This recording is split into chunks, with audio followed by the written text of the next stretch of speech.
Sa kabila ng hindi pagkakaunawaan ni Tanggol at Miguelito, pinili nilang maging kaibigan kaysa magkaaway. Dahil alam ni Miguelito na matagal nang magkaibigan ang kanilang mga pamilya, kaya't nais niyang mapanatili ang magandang relasyon sa pagitan ng kanilang pamilya. Kaya nagtipon-tipon ang pamilya Guerrero at Montenegro. Matapos ang salita ni Tanggol bilang tagapagmana ng mga Montenegro at naging magaan ang loob ni Tanggol sa alok ni Miguelito. Bagamat nagkaroon sila ng tensyon sa kanilang unang pagkikita, pinahalagahan niya ang pagiging magkasosyo ng pamilyang Guerrero. Na habang ipinagmamalaki ni Don Julio ang tagumpay ni Tanggol, agad namang nagpakita ng interes si Miguelito sa negosyo nito at tinanong kung ano ang kanyang mga pinagkakaabalahan ngayon. Diretsong sinagot ni Tanggol ang tanong ni Miguelito. Ipinahayag niya ang kanilang kalakaran sa pagbebenta ng mga sasakyan at mga diamante. Bagay na agad ikinutuwa ng pamilya Guerrero. Nakita ni Miguelito ang potensyal ng negosyo ni Tanggol, kaya't agad naman siyang inimbitahan ni Tanggol upang makita mismo ang operasyon sa kanilang lugar.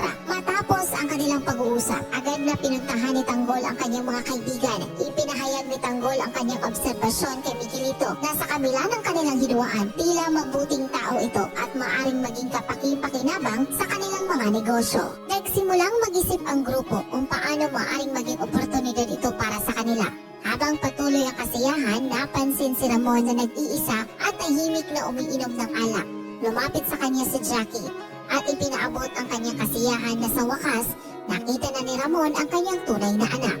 Ngunit sa kabila ng masayang tagpo, tila ay bumabagabag pa rin kay Ramon dahil para sa kanya, kulang ang kanyang kasiyahan dahil wala ang nanay ni Tanggol na si Marites. Samantala sa isang sulok, nag-uusap sina Don Julio at Don Gustavo. Tinanong ni Don Julio kung natapos na ba ang plano ng pamilya Guerrero tungkol sa darating na eleksyon. Gusto niyang malaman kung si Olivia na ba ang opisyal na papalit kay Mayor Roberto bilang kandidato para sa pagkamayor ng Maynila. At dahil sa tanong ni Don Julio, napagpasyahan ni Don Gustavo na ito na ang tamang pagkakataon upang i-anunsyo sa lahat kung sino ang napili nilang ipalit kay Mayor Roberto. Sa gitna ng kasiyahan, kinuha ni Don Gustavo ang atensyon ng lahat. Tumayo siya at nagsimulang magsalita sa harap ng pamilya Guerrero at Montenegro. Inihayag niya ang desisyon ng kanyang pamilya. Sa halip na si Olivia ang inanunsyo niya, pero si Miguelito ang kanyang napili bilang susunod na mayor at hiningi rin ni Gustavo ang kanilang suporta. Kaya nagulat ang lahat sa ginawang anunsyo ni Don Gustavo sa buong pamilya. Inaakala nilang si Olivia ang papalit kay Mayor Roberto. Kita sa mukha ng bawat isa ang pagkagulat at pagkadismaya, lalo na kay Olivia.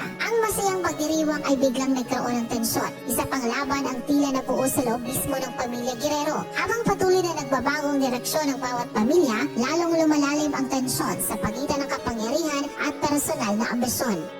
Kaya ang tanong, handa na ba si Miguelito sa bagong hamon? O may mga taong hindi papayag dito at walang iba kundi si Olivia? Habang bago ang naging posisyon ni Tanggol bilang tagapagmana ng Montenegro, paano niya gagamitin ang kanyang kapangyarihan sa harap ng lumalawak na mundo ng politika at negosyo? Ibahagi inyong saloobin at huwag kalimutan mag-subscribe. Maraming salamat!